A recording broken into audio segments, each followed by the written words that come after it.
Well, there are a number of issues she raises in her question to me. The first of which is what a short sale is in the first place. And in this day and age where real estate prices have dropped so far, and so many people bought homes 4 or 5 years ago in the real estate boom, a lot of people are facing short sales. And a short sale simply is when a homeowner sells their home for less than the amount owed on a mortgage of the house. So if you have a house where you have a $200,000 mortgage and you sell it for $150,000 because that's the market value now, that's a short sale. Now, before a homeowner can participate in a short sale, what they need to do is they need to, number one, find a buyer for the house. But secondly, they need to get approval for the sales price, the short sales price. They need to get approval from their mortgage lender. And that's where a lot of people can get tripped up. Short sales are generally time consuming. They can, it oftentimes takes the banks months to approve a short sale. The bank will want to look at every number involved, such as the sales price, the real estate sales commission, legal fees that might be associated, recording fees. The bank wants a bottom line number as to what they're going to get. Now, the seller or the homeowner, they're not going to walk away with anything in their pocket. The only thing that they'll walk away from is freedom from that mortgage now. Why would someone want to short sell their home? Well, a short sale is different than a foreclosure. Some people just don't want a foreclosure to be on their credit reporting, for example. Some people want to walk away and know that they're not going to be chased anymore by the bank. Some people just want to do the right thing. And financially, they can no longer afford paying the mortgage, but they don't want to just walk away leaving the problem with the bank. They morally feel obligated to take some kind of steps to try to repay the debt. And one of the best ways that they view it is by selling the home at the best price available now on the market. And again, that best price may in fact be a lot less than the amount that's owed on the mortgage. So there's moral obligations that homeowners still feel, believe it or not. Not everyone is willing to just walk away from it and let it be the bank's problem. Why would the bank want a short sale?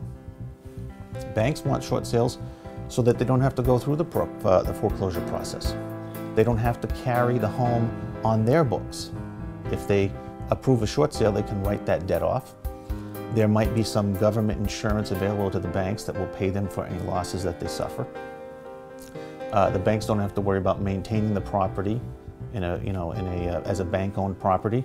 They don't have to worry about maintenance, insurance costs, taxes, etc. It's no longer their problem.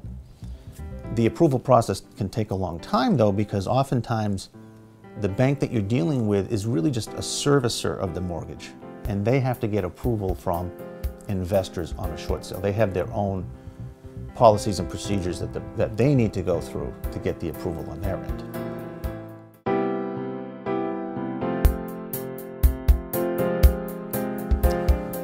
So back to the viewer's next issue, which was, we were talking about the debt. She was worried about her new husband being responsible for debts that she may have incurred before their marriage. Generally speaking, your debt belongs to you. It doesn't belong to your spouse. So just by virtue of getting married, whether it's a first marriage, whether it's a second marriage, the act of getting married does not make your new spouse responsible for debt that you incur.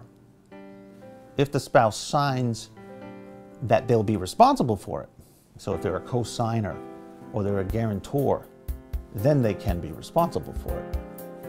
But if she incurred the debt, she's responsible for it, not her new husband.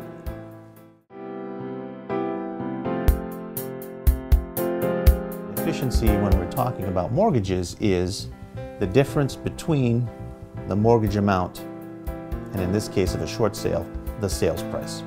So again, if you have a mortgage amount of $200,000, you have a sales price of $150,000. The deficiency we're talking about is $50,000.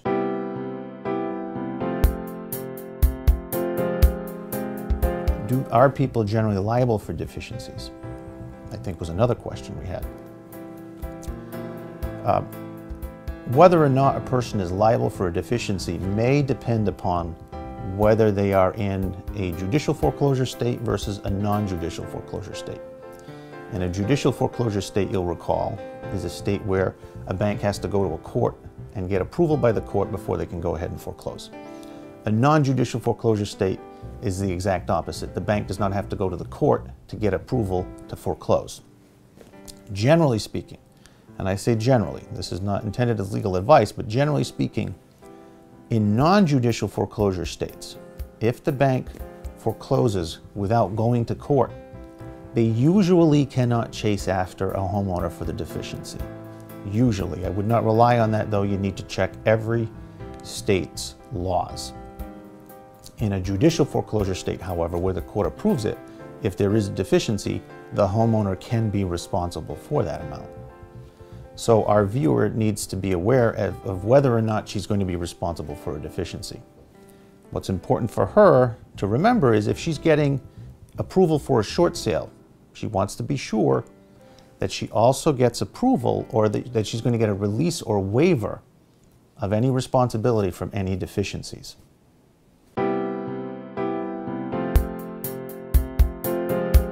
And our viewer mentioned that the house in which they're living is in the husband's name only.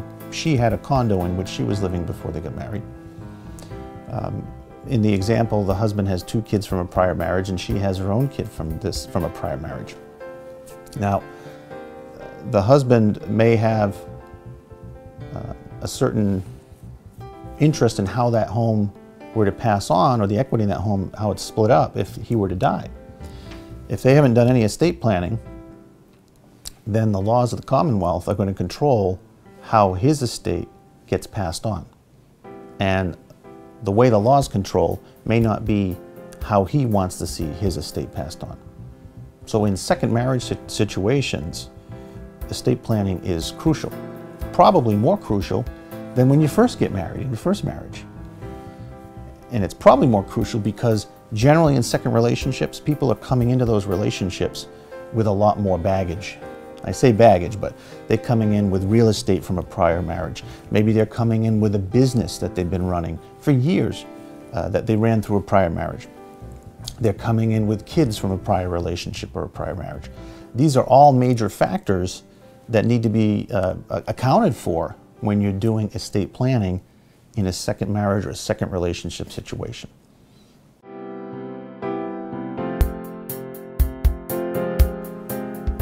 I've developed a particular interest and a particular concentration in estate planning in second relationships because I myself am in a second relationship. I've gone through the divorce already. I have a child from a prior marriage, so I know firsthand what some of the concerns are, some of the interests are, some of the worries that people have when they need to start thinking about estate planning in a second marriage situation.